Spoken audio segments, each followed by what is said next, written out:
Okay. Motherfucker, man. God. So we have the UFC on FX on the 14th, which because it's going to be in Australia, so it'll be here Friday the 14th, and then the next day we have the Ultimate Fighter finale, But which not I don't really. even know what you want to fucking call it because it's Team Carwin versus Team Nelson. But Carwin won't be there. Carwin And won't be there. Kevin and I are both going to the assumption because we're going to be honest with you. We have not watched 1 minute of one episode of this season. But this is the first time they tried to do live fighting, so I'm assuming you'll know the winner on the last episode, and then they're having this, which is honestly, it's a pretty decent free card. I mean, if you look on the preliminary card, I mean, you got Mike Rio, Ruben Duran, you got T.J. Waldberger, you got Johnny Bedford, which were some, and Nick Cantone. Catoni. What the fuck am I trying to say? I don't know. Anyway, but those are just some people that are some decent names that are on the preliminary card. We're not going to get into all that because I don't think you guys want to hear that. And correct me if I'm wrong. But you know what they do want to hear about? Mike Pyle versus James Gitmorehead. James Gitmorehead, yes.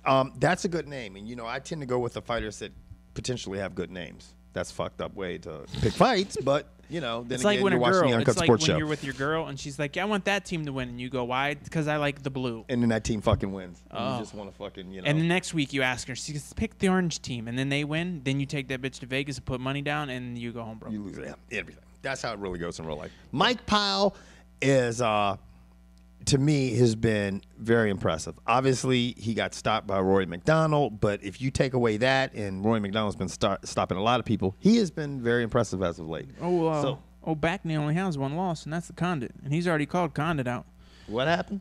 Backney has one loss to Condit. Right. And he's already overlooking BJ Penn.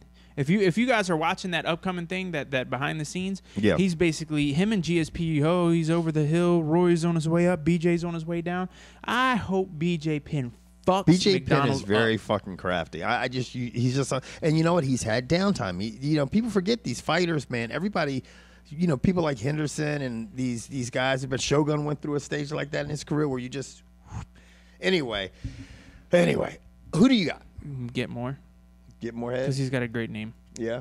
I want to know who you guys have. Do you guys want more head or get more head or going to choose get more head? Is that what? But I'm going to go with the more reasonable pick and go with Mike Pyle.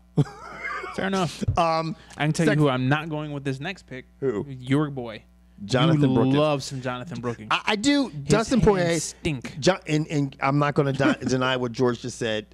Dustin Poirier is going against Jonathan Brookins in a featherweight mount. I'm going with Poirier. Featherweight is, I can't remember, and you guys can correct me if I'm wrong because there will be somebody that will correct us even though I'm not asking you motherfuckers. There will be somebody that does it. Was Jonathan Brookins' last fight at featherweight? I think so. Was it? Okay. I think he might have. You could figure out in one click. Okay, you go ahead and talk. But anyway, look, I don't care what his fight was at. His hands stunk then. His hands will more than likely stink now. I'm not impressed with him. He has the length you would think and the size, but he just doesn't. It does not translate well to the ring. Right. Now, on to your uncle's favorite fighter of all you gotta time. say my uncle, man. Because you have the same complexion? Oh, who's that?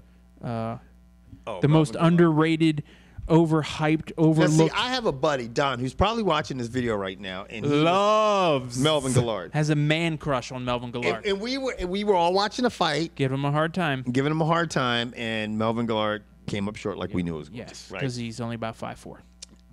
Is he an athlete? Yes. Great. Is he have mad talent? Yes. Can is he he working with one of the best trainers in the business? Yes. But for some reason, has anyone taught him how to get out of a submission? No. So that's the problem. And until he learns that, he's going to have some issues. He's going to be having going guys like us not pick him to win. Yes. I'm sure he's going to. I mean, he's bound. You know what? I'm going with Melvin for the rebound. Are you? Yep, I'm going to go with Melvin right now. Okay, I'm going to tell you what right now. Jamie Varner has 9 wins by submission. Like I said, Jamie Varner by tap out. Okay, and because of that, I mean, but all Melvin has to do is land one of them big ass paws. Huh? If Guillard connects, it's over. He's never been knocked out. Okay, I don't care. I'm going to go with Jamie Varner. I'm going with Melvin. I always go with Melvin Guillard. I do. And I don't. This is my first time in a long time. But I'm going to go with Jamie Varner in this case because I think that if the fight gets, if Melvin Guillard doesn't use his athleticism to get a knockout and he gets in later rounds, he's going to be in trouble, and I think he'll get submitted. Now. Rapido, por favor. Okay. Pat Barry versus Shane Del Rosario. I'm going with Shane. Are you? Yep. Yeah. He's throwing some bricks too. It's going to be a bomb fest. Denny Yes. special. Jimmy's not here to verify that, but I will say this: Jimmy, there used to be this guy named Jimmy, man. He used to hang out. We never saw him, but he used to be around here. I don't even think we saw him when he was here. We did. I don't know. Radio face. Yo, faux show. Yeah. Okay. Anyway, And that leads us to the new. I'm going with Shane. You're going with Pat H.D. Barry. I'm going to go with Shane Del Rosario. Oh, we're too. both on the same. Oh, Yeah, look we're at on the that. same page. And that is going to lead us to probably, if not my favorite fighter in the sport, one of my favorite fighters. Matt Mitrione. I like Matt Mitrione too, but I am definitely a huge fan of Roy Big Country Nelson. Just a good guy, just comes in to fight, and obviously he's not going to be fighting Shane Carwin. I wonder why. You know, Carwin wanted VADA test. Nelson wanted VADA testing. Carwin got hurt again. yeah, you know, I mean that's the thing. I think Carwin needs to stop fighting. Period. You Yeah, can't it's stay just- healthy. You can't make it through training camp. Just give it up. Yeah, You're an and- older fighter.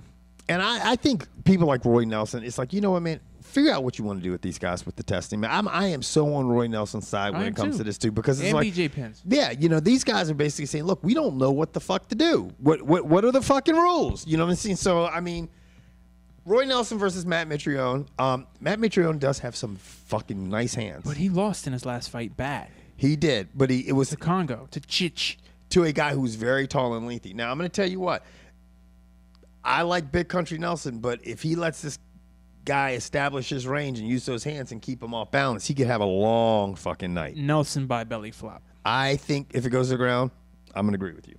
And I'm going to go with Roy Big Country Nelson by submission. Let us know who you're picking and why. And we're out.